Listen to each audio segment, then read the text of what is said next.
Hello friends, welcome back to my channel next classes.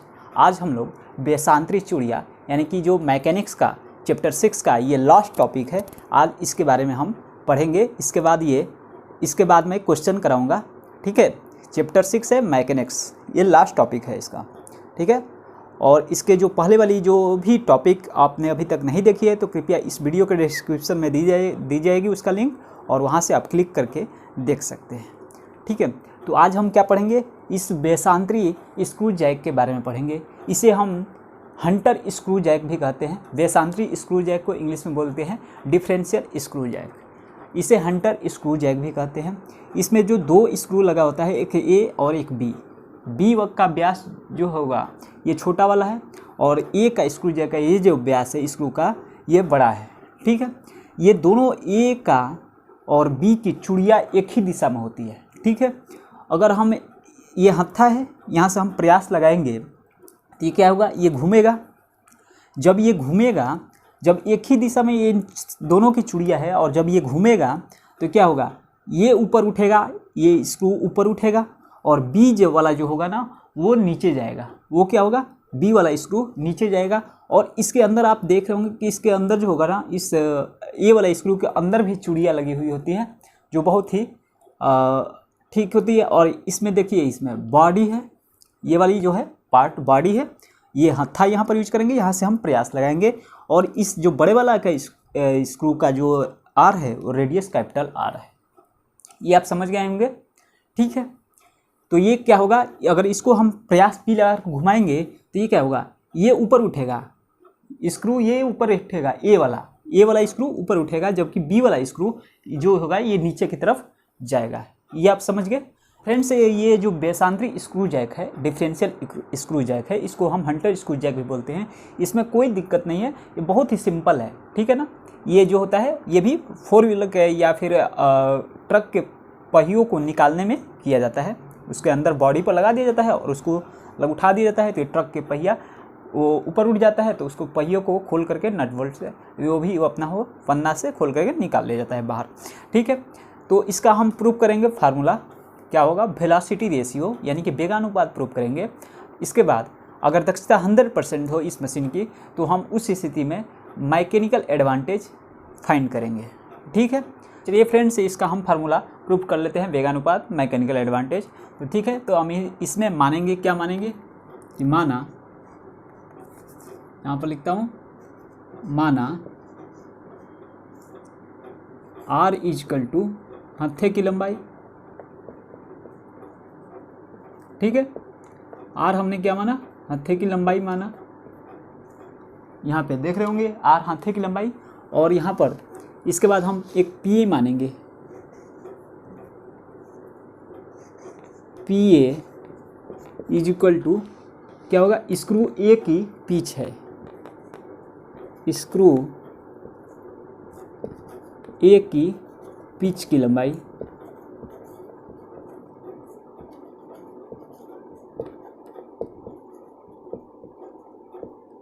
ठीक है।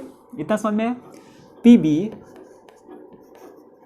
हम PB मानेंगे स्क्रू B की पिच की लंबाई। ये स्क्रू है, B है, इसकी पिच की लंबाई, स्क्रू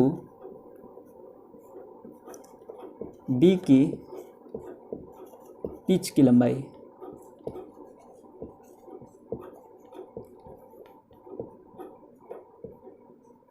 ठीक है।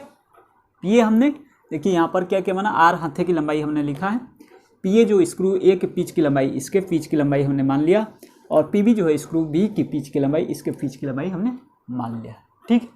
अगर हम हत्थे से इसको एक चक्कर घुमाते हैं तो ये क्या होगा, इसका जो रेडियस के अनुसार ये घूमेगा कितना, प्रयास का विस्थापन क्या होगा, 2πr, क्योंकि एक पेरीमीटर की तरफ ये मतलब सर्कमफ्रेंस की तरह कार्य करेगा, ठीक है।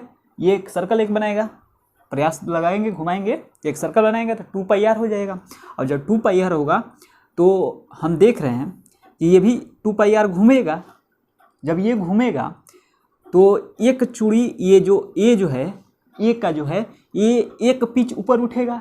जब एक चक्कर लगेगा तो ए एक पिच ऊपर उठेगा, और जब ए एक पिच ऊपर उठेगा तो बी क्या होगा, एक पिच ये नीचे जाएगा, ठीक है। समझ में आ रहा है। बी क्या होगा, एक पिच नीचे जाएगा क्योंकि हमने बताया था, ठीक है। तो चलिए b जब एक पिच नीचे जाएगा तो हम प्रयास का पहले विस्थापन फाइंड कर लेते हैं। क्या लिखेंगे? लिखेंगे कि यदि प्रयास P द्वारा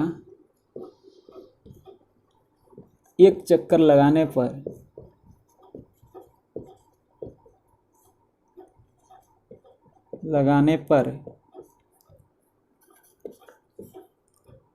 P का विस्थापन क्या हो जाएगा?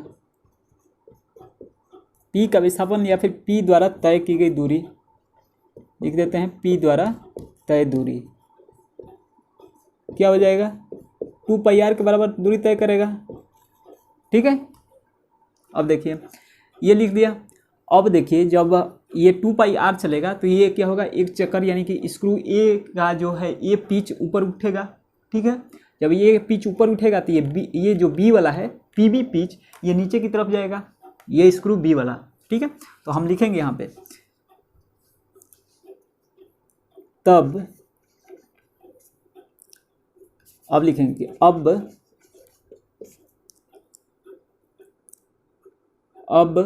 क्या होगा? स्क्रू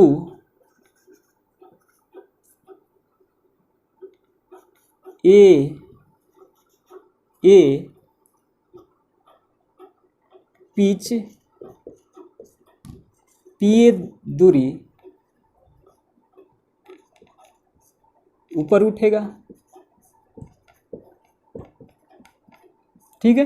पिच पी दूरी ऊपर उठेगा तथा स्क्रू बी पिच पीबी दूरी नीचे जाएगा। ये आपको समझ में आ गया होगा, मैं बताया था जबकि, ठीक है, और वीडियो में भी आपने देख ली। चलिए अतः लिखेंगे अतः भार का विस्थापन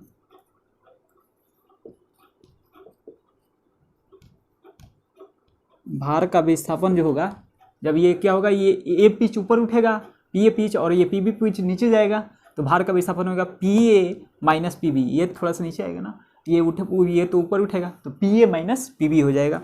भार का विस्थापन जो होगा P A minus P B.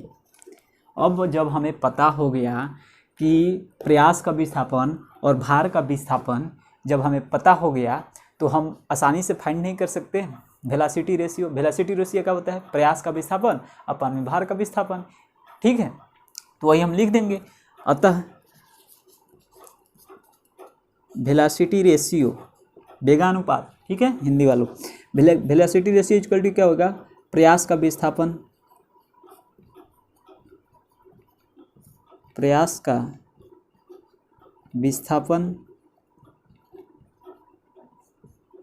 अपान में भार का विस्थापन।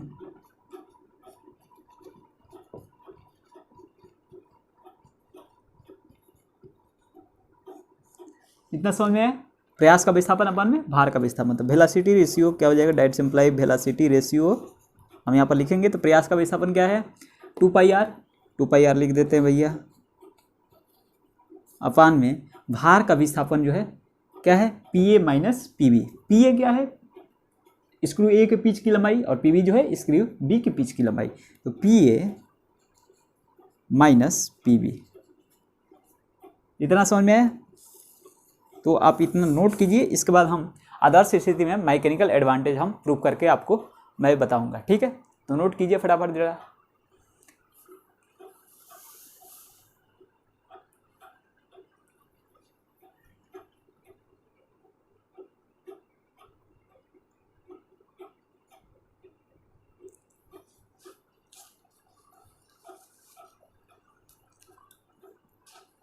चलिए अब मैं इसे मिटाता हूँ, इसके बाद मैं मैकेनिकल एडवांटेज प्रूव करूँगा।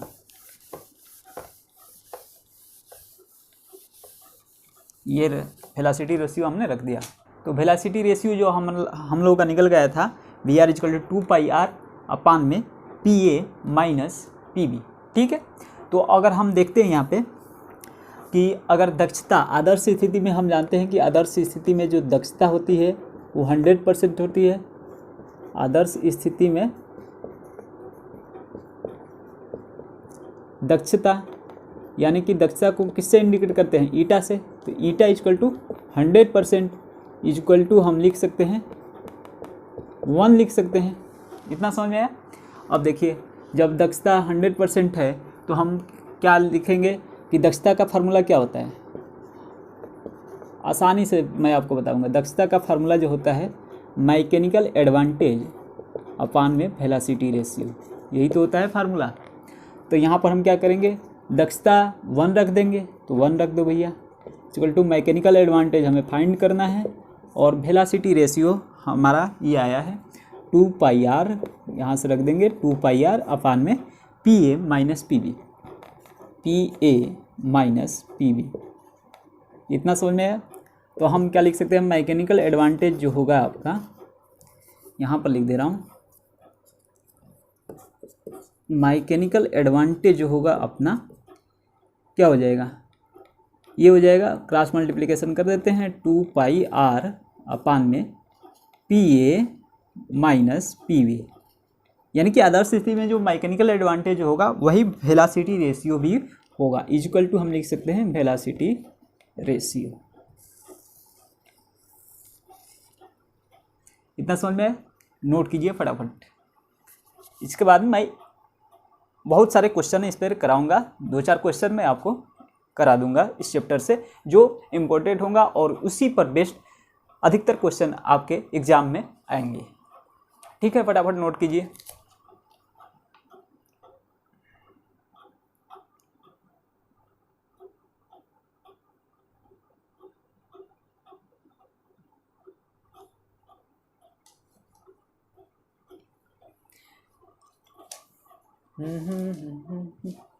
चलिए मैं इसे अब मिटाता हूँ, थोड़ा सा मिटाऊंगा और इसमें मैं नोट्स एक लिखाऊंगा आपको। ये रहा आपका मैकेनिकल एडवांटेज और ये रहा आपका वेलोसिटी रेशियो। अगर हम यहाँ पर देखते हैं कि अगर PA माइनस PB का वैल्यू कम हो तो मैकेनिकल एडवांटेज का वैल्यू क्या हो जाएगा, वो अधिक होगा। नोट में लिख लीजिए, इफ PA माइनस PB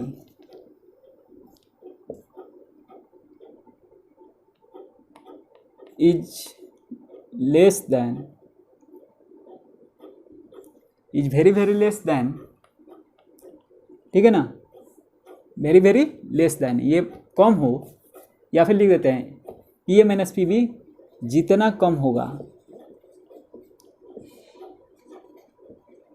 जितना कम होगा मैकेनिकल एडवांटेज, इफ छटा दे, मैकेनिकल एडवांटेज उतना ही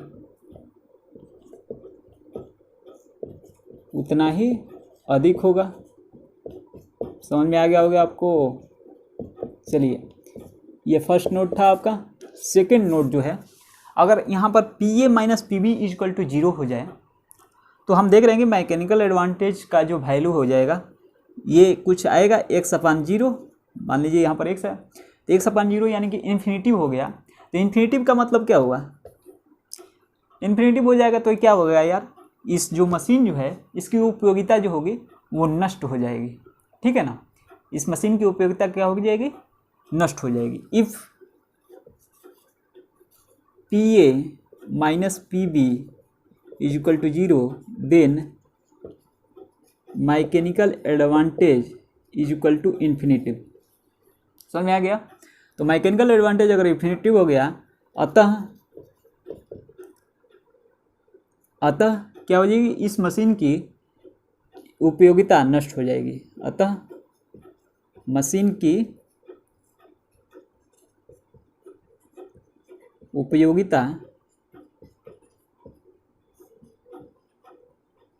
नष्ट हो जाएगी।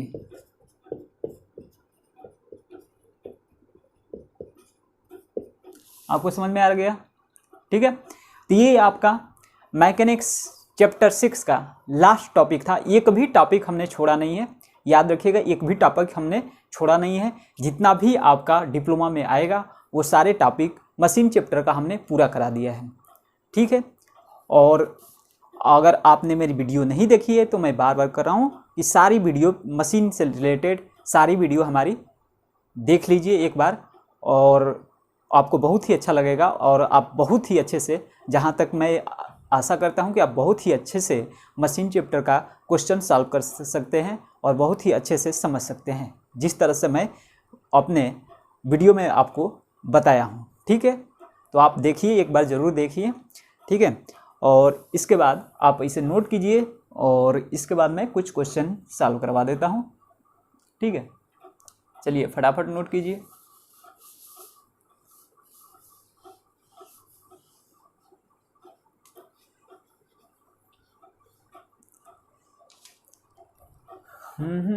चलिए मैं अब इसे मिटाता हूँ। ठीक है, और इसी पर बेस्ड कुछ क्वेश्चन करा देता हूँ आपको।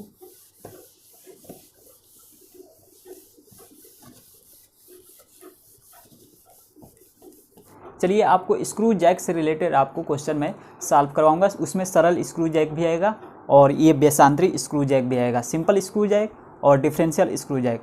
जैसा कि मैंने पिछली वीडियो में सिंपल स्क्रू जैक का एक क्वेश्चन एक भी सॉल्व नहीं करवाया था, तो चलिए इसमें क्वेश्चन सॉल्व करवा देता हूँ सिंपल स्क्रू जैक का और डिफरेंशियल स्क्रू जैक का भी। तो ये क्वेश्चन करने के लिए तैयार हैं आप? चलिए, क्वेश्चन ये रहा आपके सामने बोर्ड पे। क्वेश्चन में क्या है, दे रखा है कि एक स्क्रू जैक की सहायता से 2.5 टन का भार उठाने के लिए 30 kg प्रयास की आवश्यकता पड़ती है। ठीक है, यदि स्क्रू के पिच 10 mm तथा हत्थे की लंबाई 50 सेंटीमीटर है, यहाँ पर देखिए mm में दिया है और लंबाई 50 सेंटीमीटर में, यहाँ पर ध्यान दीजिएगा विशेष तौर से, तो दक्षता ज्ञात करनी है। तो हमें क्या करनी है, इफिशियंसी फाइंड करनी है। तो चलिए इसे सॉल्व कर लेते हैं देर न करते हुए। क्वेश्चन में जो दे रखा है उसको पहले हम नोट करेंगे। W क्या है, W इक्वल टू दे रखा है 25 टन यानी कि 25 टन। इसको हम बदल लेते हैं केजी में, तो ये क्या हो जाएगा 25 टन यानी कि क्या हो जाएगा 2500 केजी। एक टन में 100 केजी, 2500 केजी। इतना समझ में आया? चलिए, P दे रखा है 30 केजी, 30 केजी का प्रयास यानी कि प्रयास जो है P 30 केजी दे रखा है। इतना समझ में आया? जो भी दे रखा है वो नोट कर दो। R जो दे रखा है कैपिटल R यानी कि यदि स्क्रू के पिच 10 mm तथा हत्थे की लंबाई 50 सेंटीमीटर, तो याद रखिएगा जो हत्थे की लंबाई हमने कैपिटल R माना था, तो कैपिटल R जो दे रखा है 50 सेंटीमीटर दे रखा है। और स्मॉल P जो दे रखा है, क्या दे रखा है, पिच की जो लंबाई दे रखा है 10 mm दे रखा है। तो P इक्वल टू, सॉरी यहाँ पर स्मॉल P लिखेंगे 10 mm। देखिए इसके दोनों जो यूनिट है वो सेम नहीं है, तो हम यूनिट हमेशा याद रखेंगे कि यूनिट जो हमेशा है वो आपका सेम होना चाहिए। ठीक है, तो सेम कर लेते हैं। इसका 10 mm है तो इसको क्या हो जाएगा 1 सेंटीमीटर। अब यूनिट सेम हो गया। अब हमें क्या करना है, अब पहले हम वेलोसिटी रेशियो फाइंड करेंगे। तो वेलोसिटी रेशियो फाइंड करने के लिए क्या होता है फार्मूला, प्रयास का विस्थापन अपान क्या होता है भार का विस्थापन। ठीक है ना, फार्मूला क्या लिखवाया था कि वेलोसिटी रेशियो जो होगा प्रयास का विस्थापन यहाँ पर 2πr है और एक चूड़ी ऊपर जाएगा, तो ऐसे भी याद रख सकते हैं इस, और एक चूड़ी ऊपर जाएगा तो इस अपान में स्मॉल p। तो यहाँ पर हम लिख सकते हैं 2πr, 2 इंटू हम लिख सकते हैं पाई, r का वैल्यू दे रखा है, क्या दे रखा है 50 सेंटीमीटर, अपान में 2πr हो गया, अपान में स्मॉल p का वैल्यू 1 दे रखा है। यानी कि वेलोसिटी रेशियो जो अपनी आई क्या आई 100 पाई आ गया। इतना समझ में आया, वेलोसिटी रेशियो 100 पाई आ गया। अब हमें दक्षता ज्ञात करना है, तो इफिशियंसी यानी कि दक्षता जो होता है, दक्षता का फार्मूला क्या होता है, दक्षता को इफिशियंसी से इंडिकेट करते हैं। यानी कि दक्षता जो होता है आपका मैकेनिकल एडवांटेज अपन वेलोसिटी रेशियो होता है। ठीक है, मैकेनिकल एडवांटेज अपन वेलोसिटी रेशियो। तो अब यहाँ पर मैकेनिकल एडवांटेज इक्वल टू क्या हो जाएगा, भार यानी कि W अपन P होता है मैकेनिकल एडवांटेज, और वेलोसिटी रेशियो यानी कि वेलोसिटी रेशियो लिख देते हैं। इतना समझ में आया? तो यहाँ पर हम लिख सकते हैं W का वैल्यू दे रखा है 2500 यानी कि 2500 अपान में पी का वैल्यू दे रखा है प्रयास 30 kg, तो 30 लिख देते हैं, अपान में VR यानी कि 100 पाई दे रखा है, 100 पाई हमने अभी भी फाइंड करा। ये 00 से ये 00 कैंसिल हो गया और ये हो गया 5 5 जा 25 और 5 6 जा, तो हम यहाँ पर क्या बचा अपना ईटा, जो बचा अपना ईटा क्या बचा 5/6 यानी कि 5/6 इंटू पाई का वैल्यू हम लिख सकते हैं 3.14। तो इसको हम अगर हम मल्टीप्लाइड करें, डिवाइड करें, तो ये अपना आ जाता है क्या 0.265 0.265। तो ईटा जो होता है हमेशा परसेंटेज में निकाला जाता है, तो 26.5% ये आपका ईटा का वैल्यू हो जाएगा, एफिशिएंसी का वैल्यू हो जाएगा, ये आपका आंसर हो जाएगा। चलिए हम नेक्स्ट क्वेश्चन की तरफ आगे बढ़ेंगे। इससे पहले अगर आपको नोट करना हो तो फटाफट नोट कर लीजिए।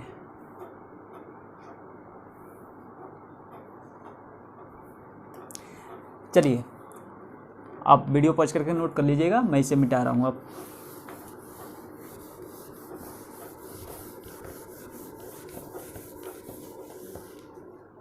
चलिए नेक्स्ट क्वेश्चन की तरफ हम आगे बढ़ेंगे।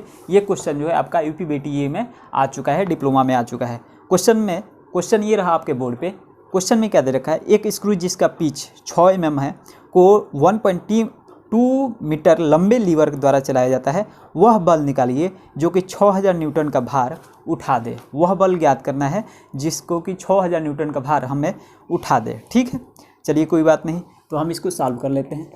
बहुत ही आसान है जी, देखिए कितना आसान दे रखा है। ठीक है, यहाँ पर क्या दे रखा है, कैपिटल आर जो दे रखा है आपका 120 सेंटीमीटर।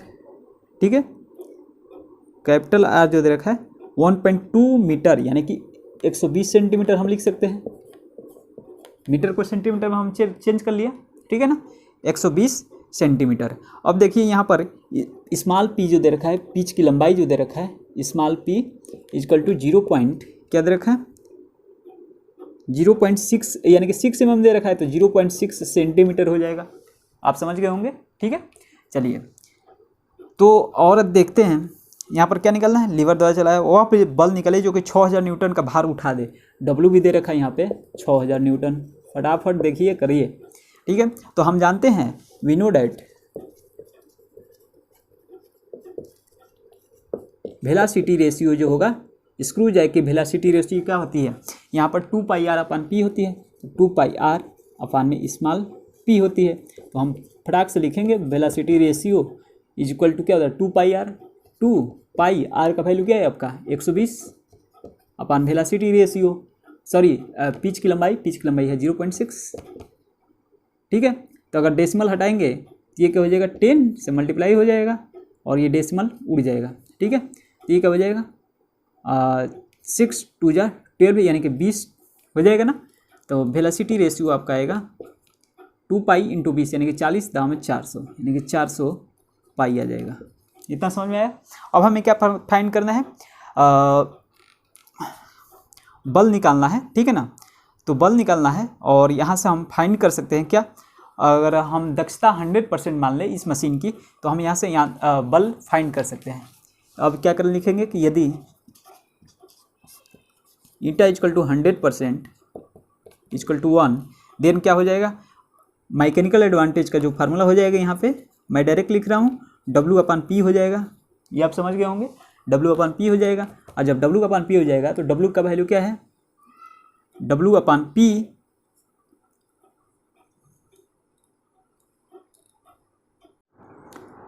तो अब देखिए यदि मशीन की दक्षता जो हो 100% हो, यदि ईटा इक्वल टू 100% हो जाए, 100% हो, तो हम जानते हैं, हम क्या जानते हैं भैया कि ईटा इक्वल टू होता है mechanical advantage upon velocity ratio होता है। ये फार्मूला अभी मैंने दिखाया आपको। तो मैकेनिकल एडवांटेज के इक्वल टू क्या होता है W/P यानी कि प्रयास अपान वेलोसिटी रेशियो। ये आपको समझ में आया, ये आपको समझ में आया तो आगे भी समझ में आ जाएगा। डेट सिंपलाई हम इसे लिख सकते हैं, यहाँ पर मैं लिख दे रहा हूँ मैकेनिकल ईटा, सॉरी यहाँ पर ईटा लिखना है, तो ईटा इक्वल टू क्या हो जाएगा, यहाँ पर लिखेंगे W/P, ये P नीचे चला जाएगा, P × वेलोसिटी रेशियो। समझ में आ गया। तो ईटा का वैल्यू हम 1 रख लेंगे तो 1 रखेंगे तो यहाँ पर हो जाएगा 1 is equal to W upon P into velocity ratio. समझ में आ गया होगा, ठीक है। तो अगर हम यहाँ से W निकालें तो W इजकल टू क्या हो जाएगा, P इंटू वेलोसिटी रेशियो। तो W इजकल टू क्या हो जाएगा, P क्या वैल्यू क्या है, P का जो वैल्यू है, हमें P का वैल्यू निकालना है। तो P इजकल टू यहाँ से हो जाएगा, P इजकल टू क्या हो जाएगा, W अपान वेलोसिटी रेशियो। तो P equal to direct simply W का वैल्यू है यहाँ पर 6000 न्यूटन, 6000 न्यूटन रख देते हैं, 6000 है ना, 6000 रख देते हैं। वेलोसिटी रेशियो अपना क्या आया था, 400 पाई आया था, तो 400 पाई रख देते हैं। 2 0 से 2 0 कैंसिल, ये हो जाएगा 15 बार में, यानी कि P जो आएगा आपका 15 अपान पाई आ जाएगा, ठीक है। अगर पाई का वैल्यू यहाँ पर रख देते हैं 3.14, तो ये आपका जो कट पिट क्या आएगा, प्रयास का जो आएगा वैल्यू आपका 4.78 न्यूटन, 4.78 न्यूटन, ये हो जाएगा आपका आंसर, ठीक है। तो देख रहे हैं आप, बहुत ही आसानी से क्वेश्चन सॉल्व हो गया। ये यूपीवीटी में आया था, इतना आसान क्वेश्चन सॉल्व हो गया। और ये आपको फार्मूला बस याद होना चाहिए, फार्मूले रहेंगे तभी आप कुछ कर पाएंगे, फार्मूले ही आपके हथियार है, ठीक है ना। फार्मूले आप याद रखिए, एक हो सके तो इसकी एक कॉपी बनाइए फार्मूले की, और उसमें अपने फार्मूले नोट कीजिए, ये हमेशा काम में आएगा, ठीक है ना। आप आगे की पढ़ाई करना चाहेंगे तो आपको हमेशा ये काम में आएगा, ठीक है।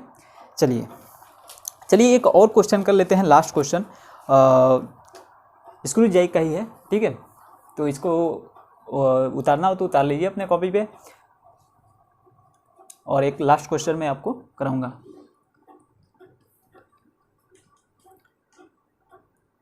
चलिए मैं इसे मिटाता हूं।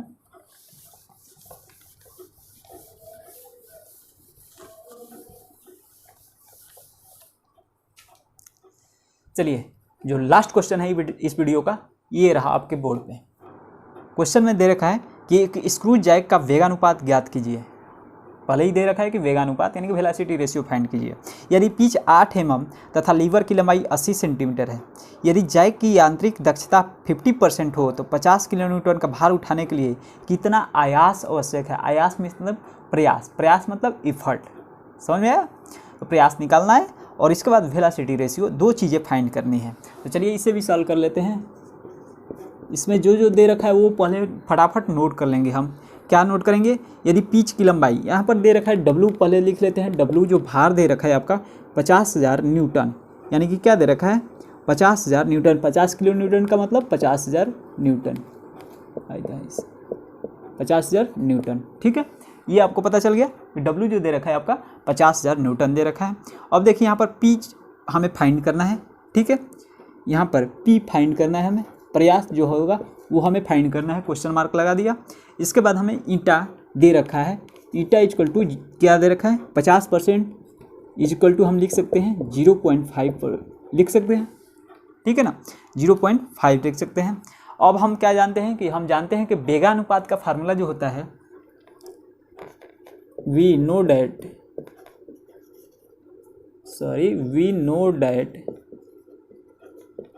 the formula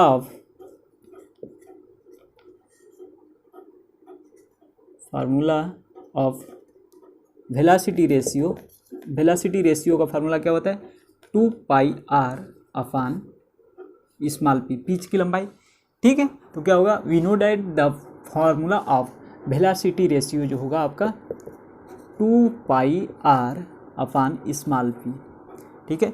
और कैपिटल R भी यहाँ पर दे रखा है, लीवर की लंबाई यानी कि कैपिटल R भी दे रखा है, ये भी लिख लेते हैं। कैपिटल R दे रखा है, क्या दे रखा है भैया, पिच ये दे ही रखा है 8 mm 0.8 सेंटीमीटर, और कैपिटल R जो दे रखा है आपका 80 सेंटीमीटर, समझ में आ गया होगा। तो हम यहाँ पर लिखेंगे 2πr का वैल्यू है 80 अपान में स्मॉल p का वैल्यू है 0.8, ठीक है। इसको अगर हम हल करते हैं तो ये जो आ जाएगा आपका 200 पाई, इसको हल कीजिएगा आ जाएगा 200 पाई। यहाँ पर अब देखते हैं हम यांत्रिक लाभ, यदि दक्षता 100%, दक्षता तो दे ही रखा है, तो यांत्रिक तो दक्षता दे रखा है, तो हम जानते हैं कि ईटा इजक्वल टू क्या होता है mechanical advantage upon velocity ratio, is equal to mechanical advantage का जो होता है W upon P upon velocity ratio, is equal to W का वैल्यू पहले डायरेक्ट लिख लेते हैं, W/P into velocity ratio. Find क्या करना है, P फाइंड करना है। तो यहाँ से अगर हम निकालें तो P जो होगा आपका, P इक्वल टू क्या हो जाएगा, W/η इंटू वेलोसिटी रेशियो हो जाएगा। इतना समझ में आया, क्रॉस मल्टीप्लिकेशन कर दो तो डेट सिंप्लाई क्या हो जाएगा, P इक्वल टू जो होगा आपका, W का वैल्यू क्या दे रखा है, 50,000 दे रखा है, क्या दे 50,000 हो गया। और अपान में ईटा का वैल्यू क्या दे रखा है, ईटा का वैल्यू हमने लिखा 0.5 और वेलोसिटी रेशियो का जो वैल्यू है आपका 200 पाई। फटाफट लिखिए और ऐसा सॉल्व कर लीजिए। 2 जीरो से ये 2 जीरो कैंसिल हो जाएगा और 1 जीरो ये ऊपर जाएगा, तो ये हो जाएगा ऊपर मल्टीप्लाइड डेसिमल हटाने के लिए। तो यहाँ पर ये 5 से ये 100 बार में कट जाएगा और ये 100 इंटू 10 हो जाएगा। तो दैट सिंप्लाई, और ये भी काट लेते हैं 2 से ये 50 बार में।